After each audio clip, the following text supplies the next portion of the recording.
Hello, everybody. Welcome in here to trendingpolitics.com. As many of you guys know, my name is Clayton Kearns, here every single day at 12 p.m. Pacific Standard Time. Thank you guys, every single one of you. We've got a lot of people in here already, over 1,300 people live sitting here with us, and I'm just glad to have every single one of you as we are every day. Well, last night was a doozy. Today we've got a ton to talk about. First of all, Hillary Clinton is still lamenting her 2016 election loss.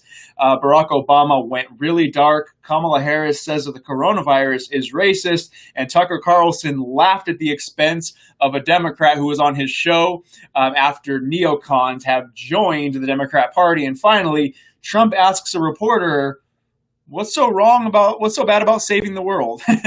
So we're going to talk about that here pretty soon. So everybody, I want to welcome you guys in. Let's just get right into it, because Hillary Rodham Clinton, she spoke last night at the DNC.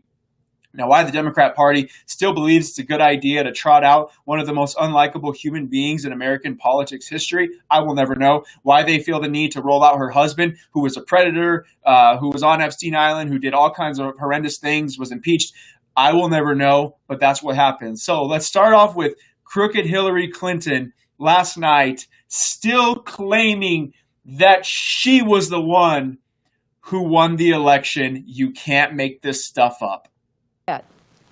Joe and Kamala can win by 3 million votes and still lose. Take it from me. So we need numbers overwhelming so Trump can't sneak or steal his way to victory.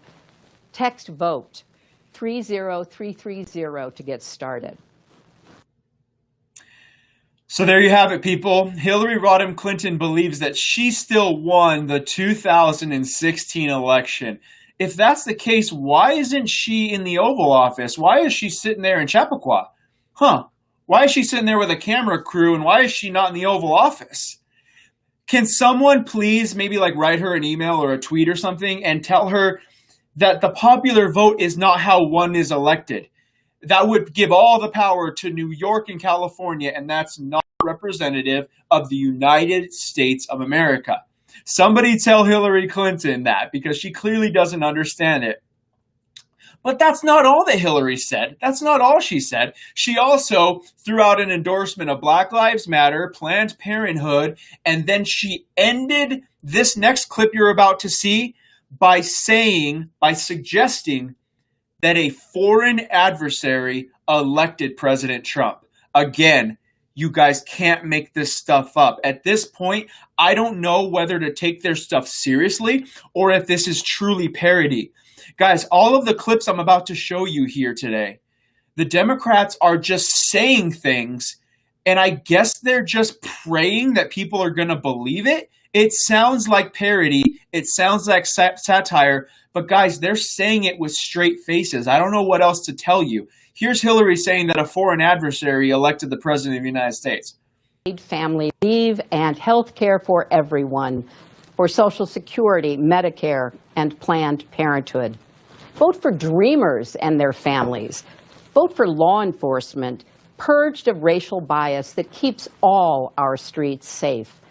Vote for justice for George Floyd, Breonna Taylor, and Ahmaud Arbery, because Black lives matter. Vote for honest elections so we, not a foreign adversary, choose our president. Vote for the diverse. So there you have it, folks. She says, vote so that a foreign adversary chooses our president, and not so that we choose our president and not a foreign adversary. She is certainly talking about Russia.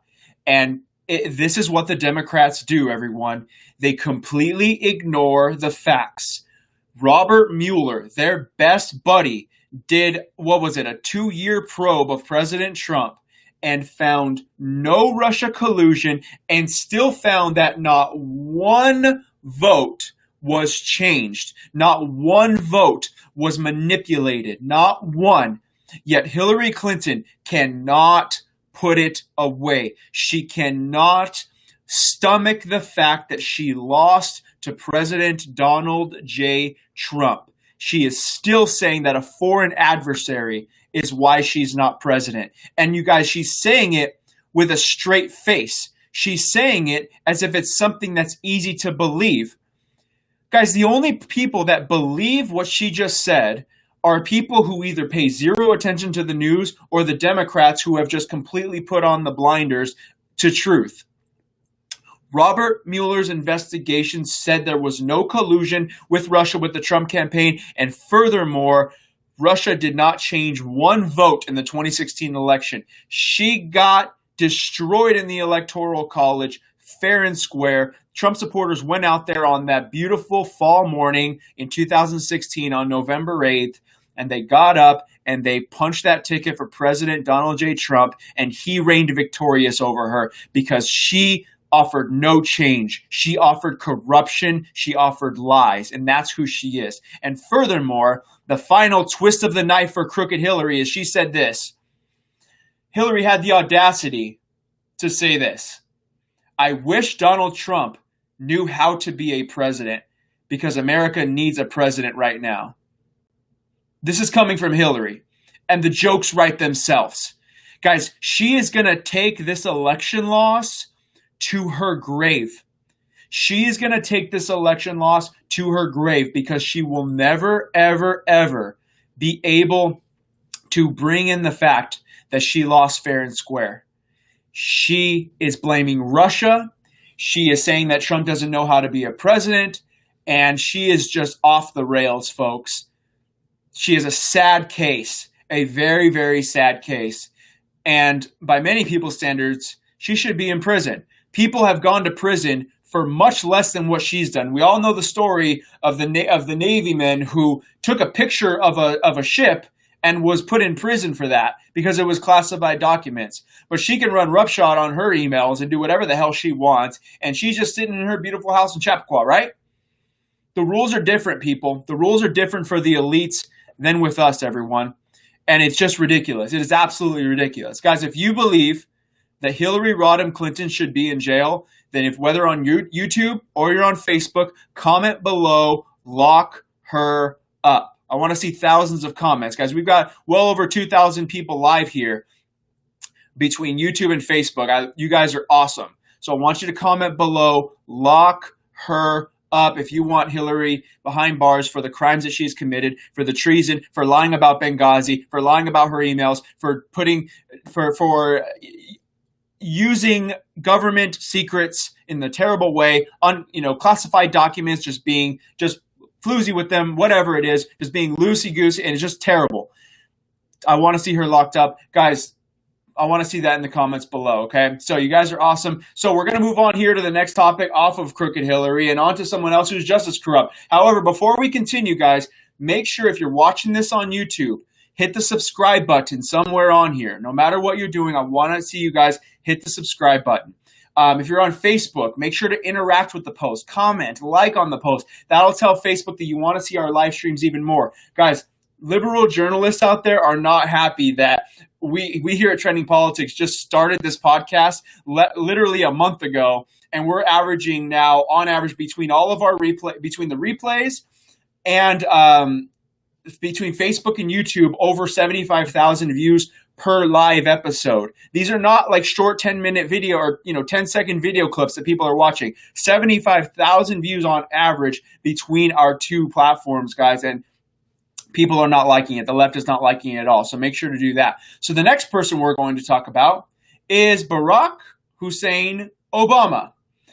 Barack Obama last night went on for about 15 minutes, and if some of you could not stomach the speech, then I don't blame you at all. I don't blame you whatsoever, but it was kind of ironic that he was standing in Philadelphia where the Constitution was written when this man did not give a damn about the Constitution whatsoever when he was president of the United States.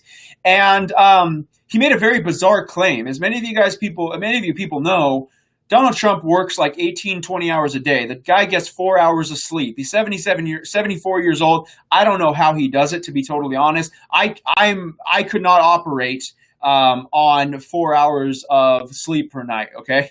And many people would still consider me to be very young. And this man does it. He takes the heat from the liberal media. He takes the heat from the press, from Democrats, every which way. Barack Obama last night said something that made my stomach curl. He said that President Trump has shown no interest in putting in the work. as president of the United States. It's making me upset just saying it again, so I'm going to cool down by showing you what he said, and then we're going to get into it. Or continue my policies. I did hope, for the sake of our country, that Donald Trump might show some interest in taking the job seriously. That he might come to feel the weight of the office and discover some reverence for the democracy that had been placed in his care. But he never did. For close to 4 years now, he has shown no interest in putting in the work. No interest in finding common ground. No interest in using the awesome power of his office to help anyone but himself and his friends. No interest in treating the presidency as anything but one more reality show that he can use to get the attention he craves. Donald Trump hasn't grown into the job because he can't. And the consequences of that failure are severe. 170,000 Americans dead. Millions of jobs gone. Where do I begin, people? Where do I begin? Barack Obama blamed President Trump for 170,000 dead from the coronavirus, even though President Trump blatantly took the advice of the medical professionals that the left has just trotted out there, like Dr. Fauci. Dr. Fauci in February 18th, 29 said, hey, it's no big deal. Americans have very little risk right now. On March 9th, Dr. Fauci is saying, hey, everybody, go on a cruise if you want to go on a cruise. But somehow it's President Trump's fault, not the medical experts who gave him advice's fault. And somehow it's President Trump's fault that the economy and that jobs were lost when Democrats were on board with the shutdowns, and they're still on board with the shutdowns. Guys, if a Democrat would be in office right now, every business in America would probably still be closed right now. This is absolutely ridiculous. And for Barack Obama to say that President Trump has shown no interest in putting in the work, as I said, the man gets 4 hours of sleep. The man is on planes every single day. He is working. In terms of not wanting to work together or reach across the aisle, President Trump and Republicans came up with a police reform bill and Democrats wanted nothing to do with it. Barack Obama says that President Trump shows no interest in putting in the work. Really? Well, this is coming from a guy who golfed his entire presidency. But not only did he golf, because I have no problems with the president golfing, but this man golfed during times of crisis. He golfed. He gave a somber, in 2014, after American journalist Jim Foley was killed by Islamic terrorists, beheaded, Obama gave like a little solemn little 5-minute press conference, and then he went out and shot his golf in the beautiful sunshine. When in 2016, when Louisiana was underwater, guess who was hitting the links? That would be President Barack Obama, former President Barack Obama. When the terrorist attack in Brussels happened, he was in Spain or whatever, Argentina, dancing salsa with someone. You guys, this is a man who, again, as I said earlier, the Democrats have said a lot of things this week that I think that they thought that the things they're saying were just not going to get challenged at all. I think that they thought, oh yeah, we can just say whatever we want and people are going to believe us. This is not what happened, you guys. President Obama is one of the worst examples of what it looks like to put in the work. And it's just very, very frustrating that he can say this. And then not only that, but that the left would give him a pass, you guys. I'm not going to show you the clips here, but you guys, the press gushed over this speech. The press was like, oh my gosh, I am awestruck right now with this speech. He gave a powerful, brave speech. Barack Obama, I cannot believe it. He put President Trump in his place. Do you guys realize, if you actually watch the entire speech, Obama hardly mentioned Biden whatsoever. He did not even talk about Joe Biden's record. I mean, correct me if I'm wrong here, but if anyone, I don't even think that one comment, I don't even think there was one accomplishment that he said about Joe Biden. He says, oh, Joe Biden cares about people. Guys, being a nice guy doesn't qualify you to be president of the United States. Joe Biden can hardly complete a sentence. Barack Obama talked more about himself in his speech last night than he did about the man who's running for presidency of the United States. And President Trump tweeted right after this whole fiasco, after this dark, divisive speech, and said, why didn't you endorse Biden like 8 months ago? Why didn't you endorse him like 8 months ago when it counted? Literally, he waited until everyone dropped out of the race and then some in order to endorse Joe Biden. Last night on Tucker Carlson, a reporter from Politico got on there and said, or I believe it was Politico, said, guys, the relationship between Barack Obama and Joe Biden are not that great. The camps are telling me that Barack Obama didn't think that Joe Biden could make it this far. And now Joe Biden is kind of wanting to show Team Barack that they can actually do it. It is crazy, you guys. So that happened last night. So let me know what you guys think about Barack Obama's comments in the comments below. I see many of you guys in there commenting. I can't respond to it all, but it is just mind-boggling. And then we come to Kamala Harris, who suggested that the coronavirus, yes, a virus that is transmitted through the air, is somehow savvy enough to be racist. And again, these are not my words; these are her words. She says that it doesn't affect white people as much as minorities. And here's the kicker: she didn't even say like, well, it's because the geographic locations there happens to be more minorities. No. She says that the coronavirus is affecting minorities more because of structural racism. Guys, I can't make this up if I tried. Let me just roll the clip for you. Loss of normalcy, and yes, the loss of certainty. And while this virus touches us all, wait for it. We got to be honest. It is not an equal opportunity offender. Black, Latino, and Indigenous people are suffering and dying disproportionately. And this is not a coincidence. It is the effect of structural racism, of inequities in education and technology, healthcare and housing, job security and transportation, the injustice in reproductive and maternal health care, in the excessive use of force by police, and in our broader criminal justice system. This virus, it has no eyes, and yet it knows exactly how we see each other and how we treat each other. And let's be clear, there is no vaccine for racism. Oh, man. We've got to do the work. For George Floyd. All right, guys. All right. Let's break this down. I don't have the transcript in front of me, but you guys all just heard her. She started by talking about the virus and saying the virus affects us all, but then went on to say that it affects minorities more because of structural racism. Then it felt like she didn't even put the virus talk on hold, because then she went into injustice and police brutality, and then went into healthcare and childcare. And I'm thinking, hold on. You're telling me that a virus is going to be racist against minorities? That structural racism is why coronavirus is hurting minorities?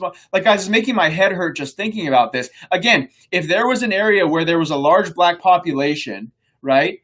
And let's say there was a terrible breakout in a city or a part of a city where there's a large black population, then I could see, okay, it's affecting minorities because of geography. But you guys, the coronavirus doesn't know our country's history of racism, and it's not going to adopt these racist ideologies because it's a virus and it wants to affect minorities more. And then she started talking about like childcare and police brutality. But then she tied a bow on it by saying, hey, there's no vaccine for racism. Guys, what the hell is she talking about? What the hell is she talking about? She rambled and the Democrats are just clapping along like seals, like, yes, I can't believe you just said that. Thank you for saying that. You guys, what the hell is happening here? Like, am I the only one going crazy? Guys, please let me know in the comments here if I'm not going crazy. If you're watching this just like I'm watching this and you're thinking, God, what the heck is going on here? Because I watch this stuff sometimes and I feel like I'm going insane. Please let me know, guys, if I've still got my sanity and if you're on board with me, because I'm watching some of this stuff, guys, and it's not making sense. It's not making sense whatsoever. So that happened. That happened. Let me know in the comments below. I will definitely read those here shortly.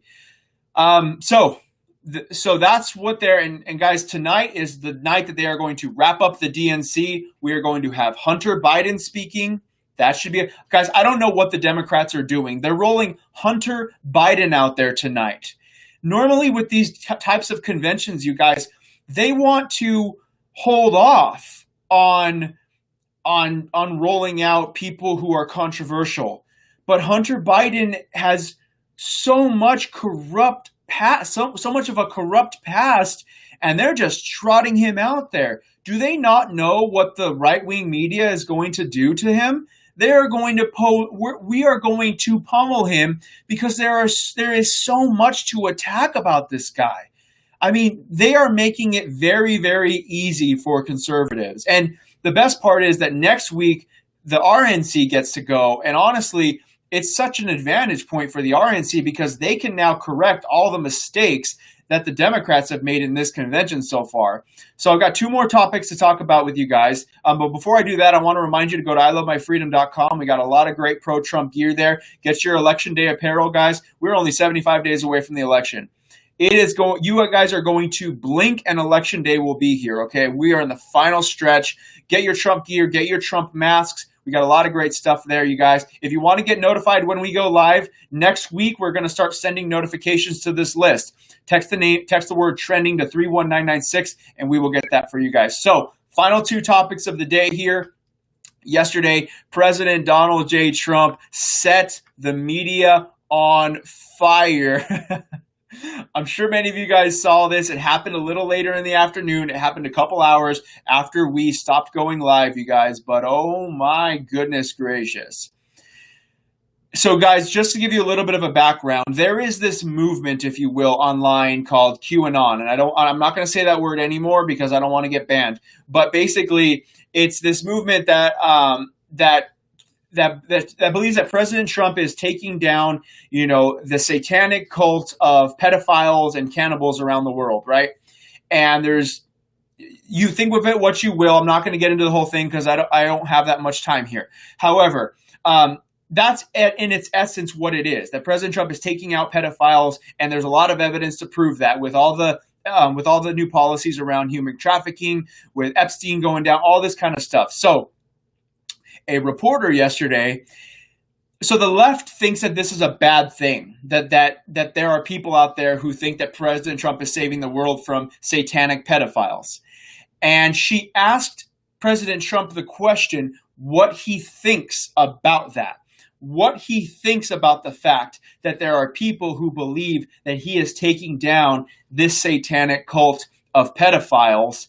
And his answer blew the roof off Twitter. If you've already seen it, then you're going to want to watch it again. I know you'll want to watch it again. Check this out. And then more importantly, some people miss this. Listen in the background because you can hear the reporter after he gives his response. The reporter kind of like scoffs. She goes, huh, like she breathes really hard. Check it out. Here we go. It is this belief that you are secretly saving the world from this satanic cult of pedophiles and cannibals. Does that sound like something you are behind? Well, I haven't heard that, but is that supposed to be a bad thing or a good thing? I mean, if I can help save the world from problems, I'm willing to do it. I'm willing to put myself out there. And we are, actually. We're saving the world from a radical left philosophy that will destroy this country. And when this country is gone, the rest of the world would follow. The rest of the world would follow. So you guys, I'm sorry I laughed right there in the middle. I want to play it one more time. It's like a 30-second clip. So I want to play it one more time. Sorry if you don't like that, but I laughed in the middle of it. I didn't know I was going to laugh, but seeing it again, this is the first time I've seen it since yesterday. So I'm not going to laugh this time. Listen to her like kind of condescendingly laugh at him when he says this. He says, is that supposed to be a bad thing, saving the world from satanic pedophiles? Watch it again. It is this belief that you are secretly saving the world from this satanic cult of pedophiles and cannibals. Does that sound like something you are behind? Well, I haven't heard that, but is that supposed to be a bad thing or a good thing? I mean, if I can help save the world from problems, I'm willing to do it. I'm willing to put myself out there. And we are, actually. We're saving the world from a radical left philosophy that will destroy this country. And when this country is gone, the rest of the world would follow. That answer was absolutely perfect. I mean, he looks at her. You can tell he's starting. One of our writers at Trending Politics, Colin, he texted me and he's like, President Trump is starting to think through his responses a little more. He sat there for a second. You could see him like kind of sizing up the question a little bit. And then she throws it out there and he goes, is that supposed to be a bad thing? Is taking down a ring of satanic pedophiles supposed to be a bad thing? And like, that was like amazing. Twitter exploded yesterday. That article alone on our website got over like 210,000 page views yesterday. It was a one for the ages, a President Trump quote that will go down in history. The memes that have come from this have already been absolutely amazing. You've got to applaud the man for saying the perfect thing at the perfect time, and immediately the left went off on that. But guys, they lose their minds over everything that President Trump says, and that was just absolutely hilarious. So let me know what you think about President Trump's comments below. That was hilarious. If you guys think that Trump hit it out of the park, I want to see a big Trump 2020 in the comments below. If you're on YouTube, I want to see Trump 2020 in the comments below. If you're on Facebook, I want to see thousands of Trump 2020 comments. Let me know if you're still on the Trump train. And finally, everyone, we have one more video to show you. As you guys know, and I'm so sorry to report this, you guys, okay? Oh, man, I don't know how to break this to you. But we as conservatives, we have lost the John Kerry vote. We have lost the John Bolton vote. We have lost the McCain family's vote. And we have lost many other votes from neoconservatives. We have lost Colin Powell's vote. And it's a very sad day. They trotted these people out here during the DNC to speak against President Trump. These warmongers, these people who voted for the Iraq war, guys, we've lost their vote. And I'm so sad to report it to you. As many of you guys know, we are not sad at all to see them go. These people who love war, President Trump is the only president in recent history to not get us into another war. And Tucker Carlson brought on liberal guest Jimmy Dore. He's a radio host. He's a liberal radio host, but he's pretty fair on a lot of things. Tucker Carlson brought Jimmy Dore on, and Jimmy Dore says, look, the Democrat Party is now a pro-war party. They are now the party of war. And Tucker Carlson, in classic Tucker Carlson fashion, made fun of him. I mean, he didn't make fun of him per se, but he poked fun at his expense. He said, like, enjoy them. Just watch this clip. It's pretty insightful. Check it out. Happy to have a man from the left, Jimmy Dore. Turn it up a going little to take a lot of heat for coming on the show, but we're happy to have him anyways, the host of the Jimmy Dore Show, and he joins us now. Jimmy, thanks so much for coming on. So, well, go ahead. Thanks for having me. So last night, I mean, I'm sure there are lots of things in the Democratic platform you agree with, but the emphasis last night on just pure neoconservatism, just flat out, we're going to get us more involved in Syria. Where did this come from exactly? Well, the Democratic Party is a pro-war party. I mean, that was like a war rally at their convention. I was waiting for a football game to break out. You know, one thing John Kerry is right about is that Trump's foreign policy is kind of incoherent, except Joe Biden's, his entire career has been nothing but imperialism. Joe Biden not only voted for the Iraq war, he shamed Democrats who weren't supporting it. He was a vocal supporter of it. How about when he became the vice president? They took us from 2 wars to 7. He did Libya. Then he wanted to do Syria. We're still in Yemen. So these guys are nothing but saber-rattling, warmongering maniacs And it's really, again, we have one party in this country, Tucker. It's the military-industrial party, complex party. And that's what we're seeing. Even when Trump tried to take us, he kind of was threatening to take us out of Afghanistan, threatening to take us out of Syria. The Democrats and Biden, they jumped in to stop it. So we have one party, and it's a war party. And it's just amazing that this is the stuff. They got Colin Powell to endorse him, a bona fide war criminal who lied us into the Iraq war. The one piece of policy it seemed that everybody agreed on was that the Iraq war was a good idea. That's what it seems like. Those are the people that they have come on to endorse Joe Biden, the architects of the Iraq war. And you don't think this is a failed party? Yeah. The one person who wasn't invited, you'll notice, was Tulsi Gabbard this week. By the way, you got all the neocons in the Democratic Party. Good luck. Have a great time with them. They're the best. Jimmy Dore, thank you so much for coming on tonight. I hope it's worth the abuse you're going to take. Appreciate it. I'm going to take it. Yes, you are. He said, good luck with the neocons. They're the best. And we all know that he's just playing around. They're not the best. In Tucker Carlson's words, they're the worst. So, guys, look, very sad day is that all the warmongers have gone to the Democrat Party. They've left us, you guys. John Bolton, John Kerry was never a Republican, but we've lost the Colin Powell vote. We've lost the John Bolton vote. We've lost the vote of the McCain family. These Iraq war-loving warmongers, they're no longer in the Conservative Party, and we say good riddance, adios, goodbye, and we will see you later, hopefully not.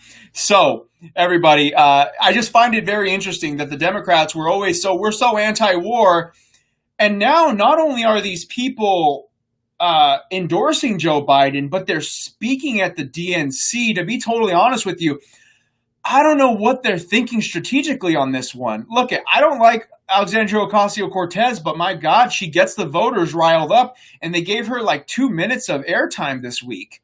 Why didn't they give her a speech, a 20-minute speech? Why are they giving Colin Powell, all these people, speeches? You guys, I don't understand. I'm starting to think the Democrats want to lose this election, and the Republicans next week have a very, very good opportunity to hit a grand slam, hit it out of the park. The Democrats' national convention this week was garbage, and tonight's the last night. We're going to be bringing you the wrap-up tomorrow. But you guys, I don't know what they're thinking. Things are really pointing in the right direction for President Trump. We got 75 days, and he is hitting his stride at the perfect time, and next week is going to be a grand slam. I'm predicting. Let's hope it's for the best. You guys, today I believe was the most viewership we ever held for the entire episode. I can't tell you guys how much I appreciate you guys. Normally we get a spike in the beginning and it kind of starts to, today it's spiked and it's stuck there the entire message. You guys are amazing. Listen, I'm going to keep bringing you the truth every single day. If you're around at 12 p.m. Pacific, 3 p.m. Eastern, make sure that you're joining me. If not, make sure that you're engaging with these posts and watching the live streams later. I normally don't like to go too long, you guys. 35 minutes, which is today, is the most I really ever do. So if you got 35 minutes in your day, you want to chill out and talk some politics for a few days, or for a few minutes, make sure to join me, guys. I've got a lot of great guests coming on as well here in the future. Always make sure you're going to trendingpolitics.com. We're refreshing that all day, every single day. Go to ilovemyfreedom.com for all your pro-Trump merchandise. And I'm going to be here every single day, you guys. This is what the Democrats don't like to see. They don't like it when a show like this, a conservative show, just springs up out of nowhere and goes from 0 to hundreds of thousands of views overnight. And that's what we have here. Every single one of you guys, I appreciate your support. I want to see each and every one of you guys on here tomorrow. Thank you, Donna. Thank you, Bruce, Sandra, Lee, Cheryl, Julian, Jackie, Denise, Barb, everyone, you guys. I want to see all you guys on here tomorrow, okay, guys? So you guys all have an amazing rest of your day. I will see you guys tomorrow at the same time, 12 p.m. Pacific Standard Time, 3 p.m. Eastern, 2 p.m. Mountain, and you guys all have a great rest of your Thursday. We're going to be updating trendingpolitics.com tonight with whatever is to come out of Joe Biden's speech, Hunter Biden's speech. We're going to be on top of it for you guys, so join us there, trendingpolitics.com. Download our app in the App Store, and I will be talking to you guys tomorrow. Have a great rest of your day. Thank you very much.